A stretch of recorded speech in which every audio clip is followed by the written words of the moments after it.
April, I lived this life during the lockdown. I work for a movie promotions company, and we were at those drive-ins. Because of Michael B. Jordan, he put together a summer series, and we made sure that we had cars inside those drive-ins. And when I watched this... Oh, that's right. Yeah, I remember that series. Oh, my God. This series is such a major piece of my life. I just could not get enough of this.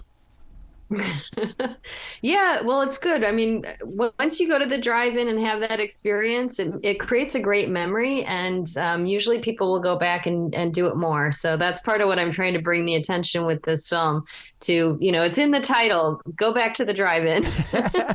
Well, what was so funny about the experience is that I was at the ticket window, and the thing is that I would have to educate people on where their radio was, and they would point to their smartphone. No, the radio, the dashboard, and they would look at me going, what the heck are you talking about? And because they're so used to listening to their smartphone. Yes. Yeah, there is a little bit of training about how drive-in etiquette, how to use all your things, how to get your headlights to go out. That is a whole thing at the drive-in. Or learning how to order food, go sit in your car, we'll figure this out. And that's what I love. You put focus on that, where they were taking things out to the car. And I mean, and that's what I love. It really showcased the employees at a drive-in. Yeah, I wanted to go behind the scenes because it really is a whole thing that, we show up for the show, but at the drive-in, they are there early in the afternoon. They have to mow the lawn. They have to get the food ready. There's a lot that is involved in it. Getting all the people in for the rush, getting everybody through the snack bar, getting the movie up on the screen. And then finally about midnight, they can take a little breather unless they have an intermission, and then they're still going during that. So, yeah, I wanted to show all the effort that goes in behind the scenes to keep these places going. And we were doing double feature. I mean, it wasn't just one movie. We sat there through that double feature, and then we could all go most drive-ins do double features. That's a benefit, but almost all of them do show double features. So, yeah, then you have the whole snack bar rush in between the two movies. So, yeah, it's a whole night. I love the way that the drive-in owners started to realize that, hey, it's more than movies. We can put concerts out here. We can bring in the preachers. They can do their church services and stuff. But the thing about it is that when we would do our movie promotions, all of their trash was still around. So we found ourselves picking up that trash so that our guests for the drive-in that night would come into a clean world. I know. Isn't that terrible? I mean, they try to remind people to take your trash with you or to put it in the trash cans. But yeah, the maintenance of drive-ins, that's the thing that, people don't really think about. Most of them are pretty large and have a pretty big car capacity. So that's a lot of people, that hopefully treat the place respectfully. That's part of what I'm trying to get across in the movie too, so that they realize these are family-owned businesses, and just sort of supporting them in a positive way really is important. And the employees, their friends, their family members, their cousins. I mean, it really is run by the family. Yeah. There's hardly any corporate-owned drive-ins. Even if they have more than one drive-in location, they're family-owned businesses, but the family has a couple drive-ins or more.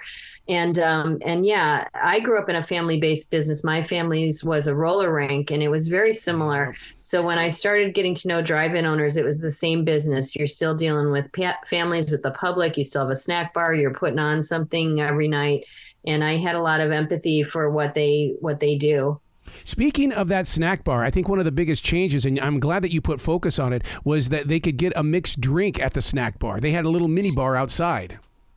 Yeah, it depends on the drive-in and the regulations, but yeah, people are usually surprised to find that out. But there's a fair amount of drive-ins now that do have alcohol available. It's the same idea as going to a restaurant, that you can have something to eat at a drive-in and see a movie, and in some cases have a cocktail or a drink. So now, when you were out there during the lockdown, did you? Because I know when I was at Hounds and when I was in Albemarle, they actually had barriers on the ground of how far we could travel outside our car. Did you run into that as well? Oh, that must have been a pandemic thing. Yeah. I think it just depended on the drive-in and sort of the local restrictions. Some of the drive-ins out here in California, you literally had to park a space apart. Yep. So you couldn't even park next to each other. They had the vehicles socially distancing. So it really depended how far you had to stay apart. But that was the benefit, that you could be outside. You could go see a movie and not be close to other people. So that is a benefit. And the reality of it all, when it comes to back to the drive-in, is the fact that you do put focus on how tough it is to run these drive-ins. I mean, we're losing Hounds in Kings Mountain. They're going to close. And this was I saw that. Oh my God, that breaks my heart. That just because it's a beautiful place. Yeah, I know. It's heartbreaking. And we just lost, I'm in Los Angeles, the Mission Tiki, that's one of the drive-ins featured in the film. They just closed a few weeks ago. There's a lot of turbulence right now. There's drive-ins closing, but there's also brand new ones opening, and also ones that have been closed for years that are reopening right now. So I'm holding out hope that we end up going up a little bit, but it might take a couple years for the dust to settle on some of the changes in the industry right now. Well, don't you think that, like it was mentioned inside the documentary, is that these Hollywood studios need to relax a little bit on what their expectations are when it comes to payment? I mean, come on, it's an outdoor theater. Oh yeah, that's a whole topic of its own, is just the studio system and some of the rates and the requirements and the terms, they call it. Make it tough for some of these venues. It's absolutely true. And there's a lot of focus on that right now and figuring out what is this theatrical experience going to be.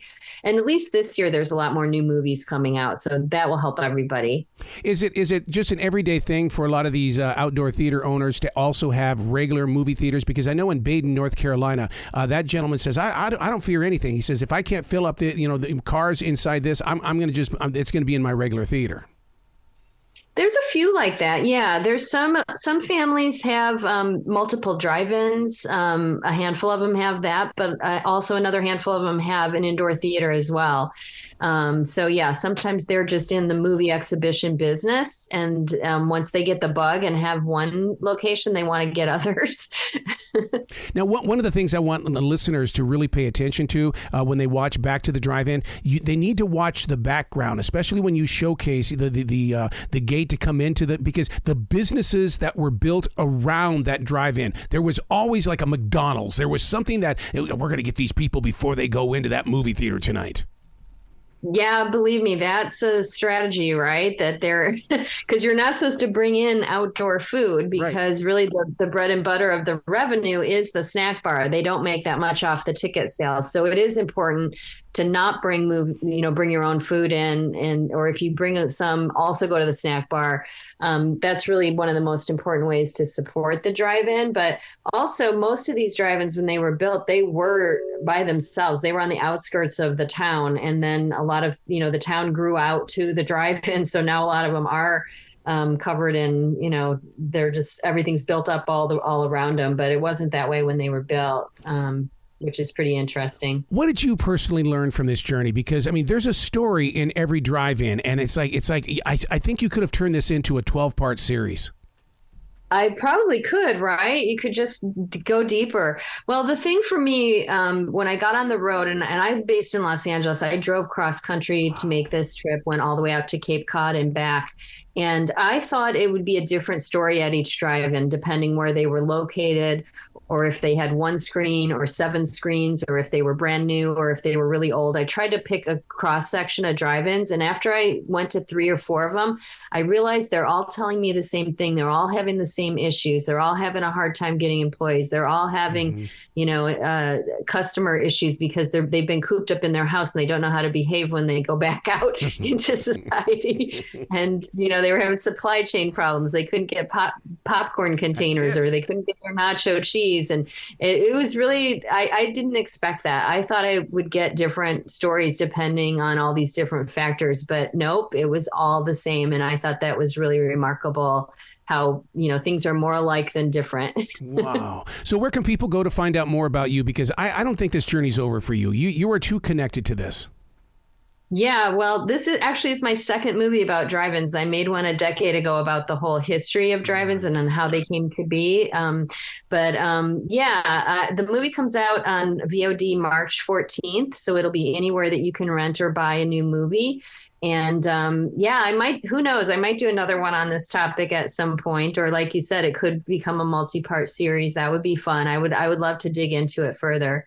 But yeah, I have a fascination with drive-ins for sure. Definitely dig deeper into the person that sneaks in, because that was one of the conversations my wife and I got into. It was based on, are they paying by the car or are they paying by the person? When I was a kid, we paid by the person to get into the drive-in, so we would sneak in. We would hide under things. Yeah, that's a story, right? That people used to do that all the time. It just depends on the drive-in. A few of them still do carload pricing, or they have special nights where they do that. But mostly the studios like those individual ticket sales, so it is individual ticket sales, and people do sneak in. There is actually a point in this documentary where they're talking about someone, and I didn't want to show the violator on camera, but they're like, he snuck in, he came in the exit. Love it. So it's still going on now. April, you got to come back to this show anytime in the future. The door is always going to be open for you. All right. Well, this was a great conversation. Thanks for having me. Well, you be brilliant today, okay? All right. You too. Thanks.